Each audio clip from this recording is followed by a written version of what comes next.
Hey everyone, Chloe here, and welcome back to my channel. So, I wanted to make a video to address a pretty heavy, a pretty weighty, and a triggering topic that cannot be avoided or tap danced around, especially because this channel is about advocating hypergamy and femininity for women, specifically for Black women, as a solution. Now, there is a very specific mindset, a specific dynamic when it comes to having conversations about successful Black men and money that cannot be avoided because they are so closely connected to a woman. Particularly Black women having success in hypergamy. And this conversation cannot be avoided because most Black women are holding on tight to the dream of finding a good Black man. It is safe to say that most Black women want Black men, most Black women desire Black men, and that will never change. And I get it, there is nothing like a tall, a fine, a packing, a sexy, and ambitious Black man who has it together.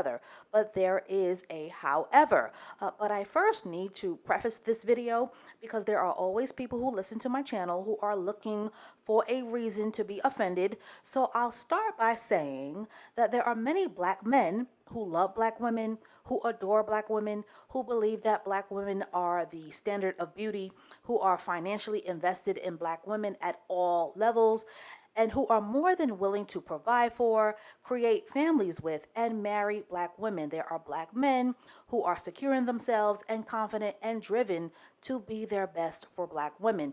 These men do exist, but unfortunately, hypergamy is a numbers game, and the numbers are not enough. Now, a few days ago, I posted a pic on the community tab about Insecure actor Jay Ellis getting married to his white queen with a baby on the way, and congrats to him. And the responses by women were varied and, of course, triggering, and that is what I wanted to address with this video. Now, I first want to say, and I need to say, that Black women are women. We are Black, and Black is beautiful, and but we are women first, and we are not a monolithic group. Some of us are African American, some of us are Afro Latino, some of us are African women, some of us are Caribbean, some of us are British, some of us are French, some of us are biracial Black women. Black women are a culturally diverse group. So as Black women, we are all going to have a different response and a different reaction when it comes to successful Black men who are with women who are not Black. Now, as women, we cry, we bleed, we can feel hurt, we're emotional, we're irrational at times, we have egos, we can be disappointed, we're competitive, and we're imperfect. And we can also be territorial. We are women.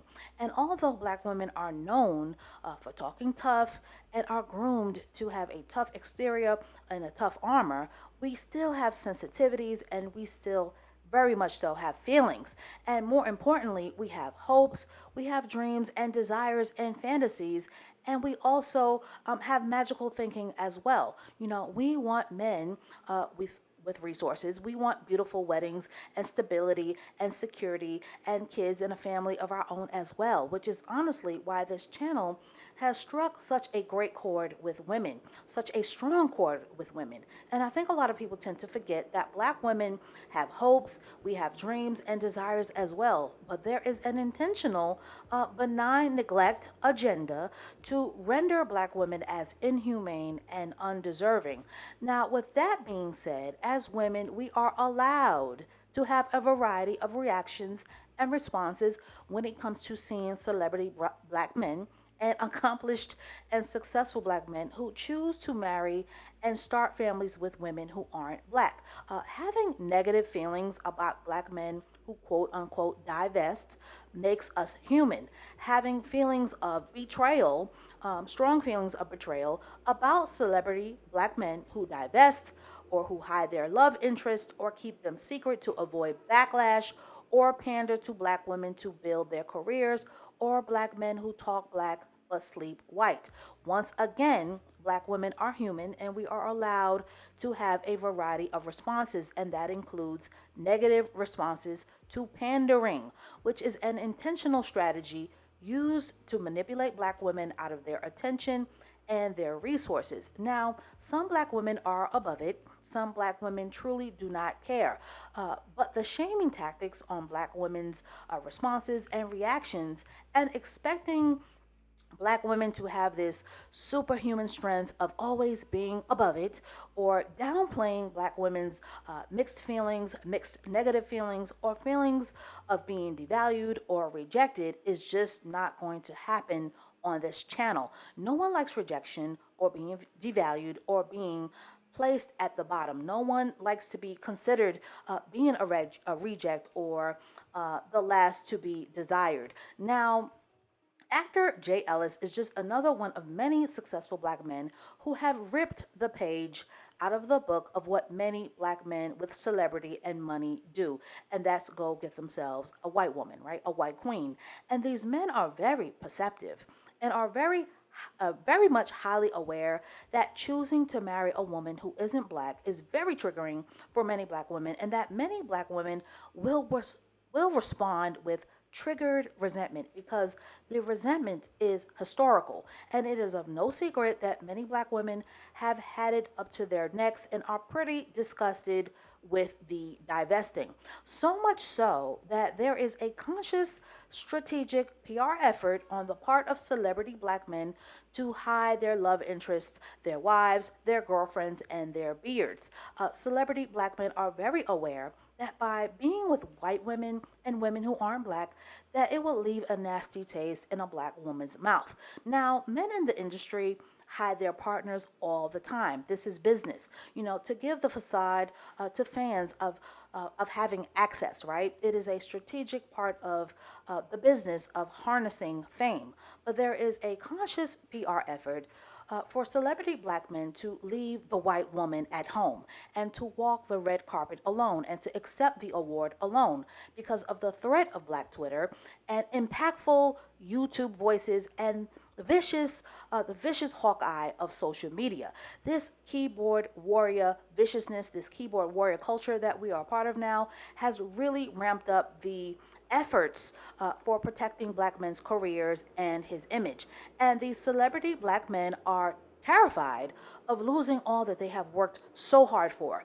Now, when black men are with white women and women who aren't black, the reasons are so varied, and the reasons are not one size fit all. Not all black men are self-hating coons because they're with white women, but a lot of celebrity black men are guilty as charged of heavy pandering and placating to their black female fan base and audience for funding and financial benefit, because the black female audience is an audience that collectively has a tremendous amount of buying power.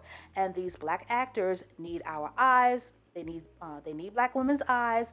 They need our attention, and they need our wallets and our debit cards and our support to not only build their careers but to sustain their careers as well. Celebrity black men know where their bread is buttered.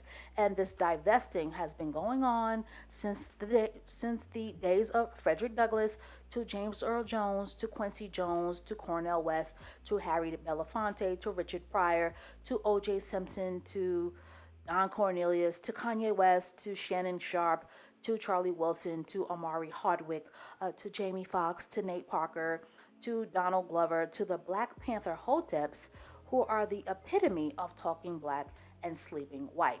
And of course, it is very triggering for black women to see the hypocrisy of black men who take their lineage and their resources and give them to women who aren't black. It is a burn and a rub to see these successful, handsome, intelligent, creative, talented, attractive men who are in their prime to make the decision to financially divest.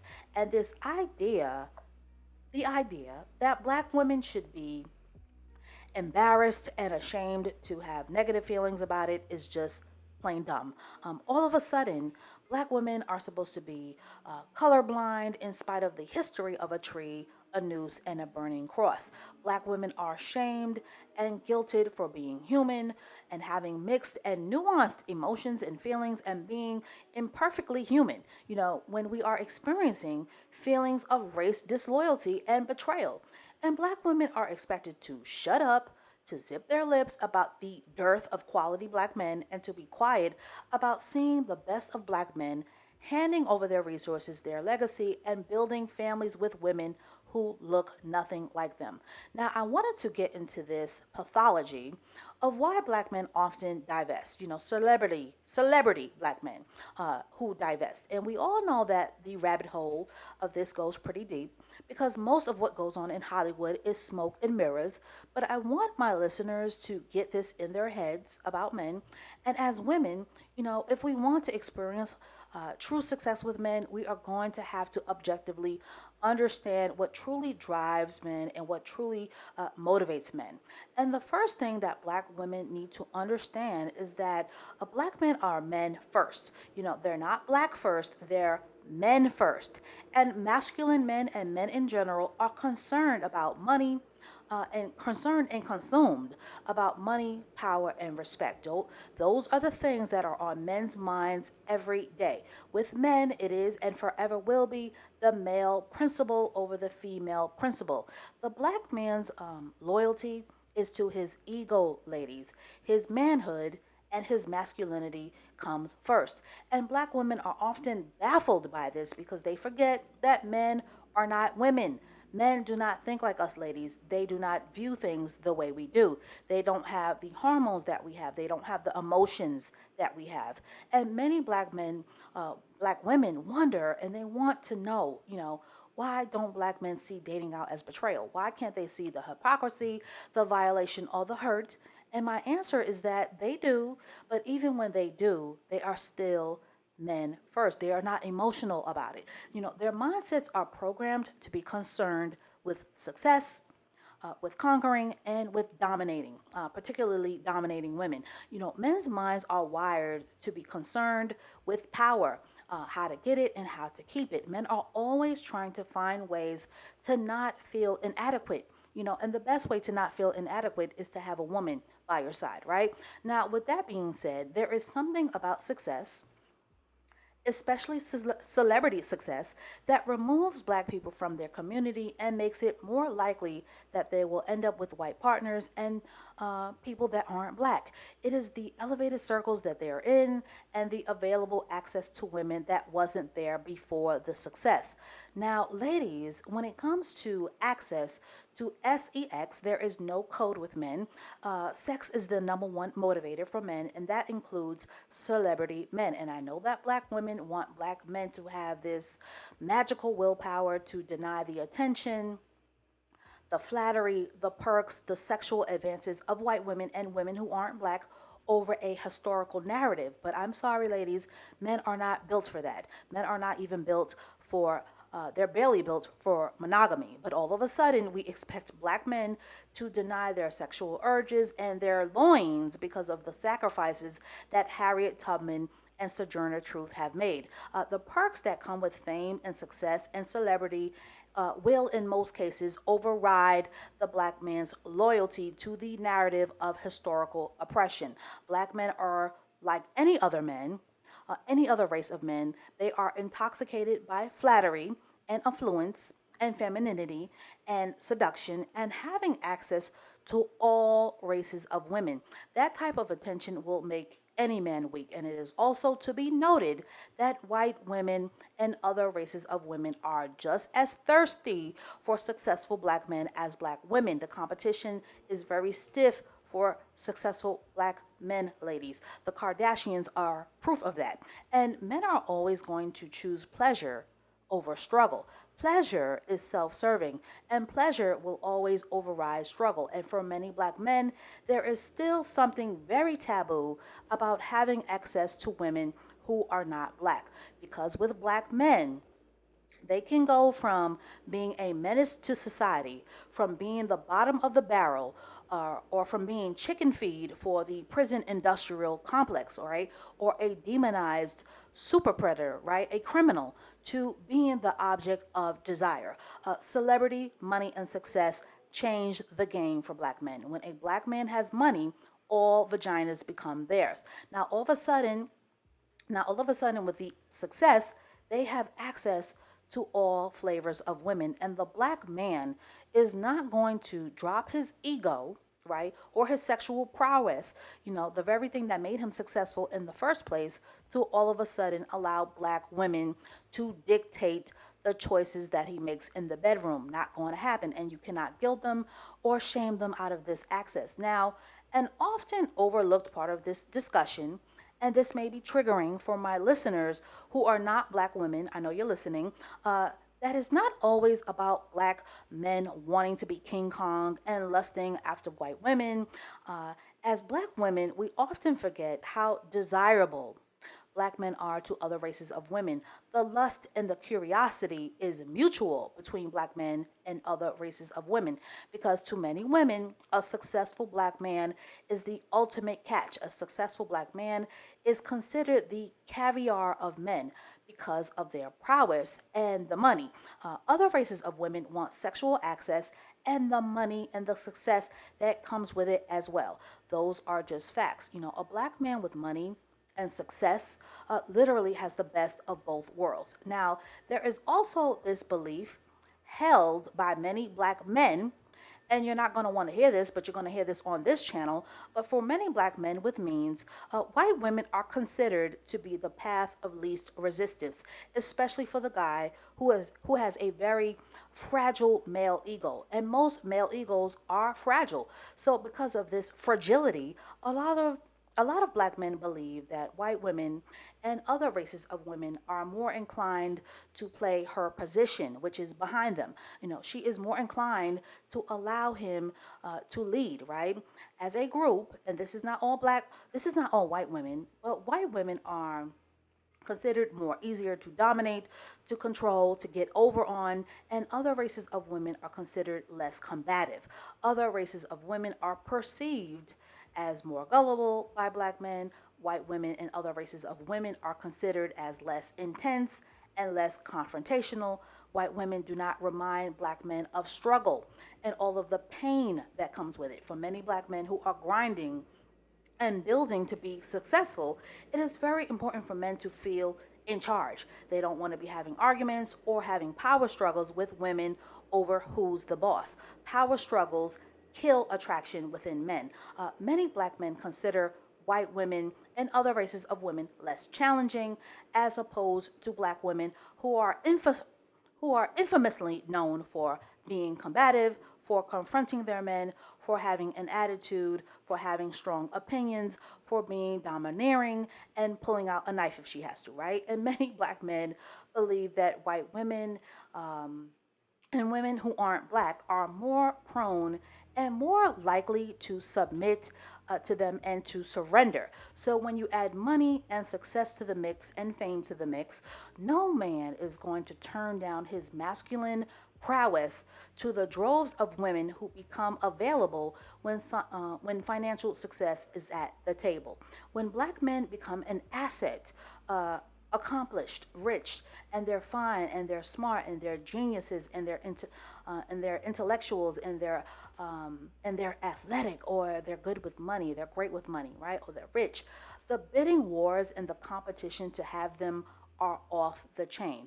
Why do you think so many black men aspire to be rappers or professional athletes? Because they literally become gods and they have their pick of the litter when it comes to women, and they have droves and droves of women who understand how to massage their fragile egos. So that's all I have to say on this for now. Men are going to be men first, ladies.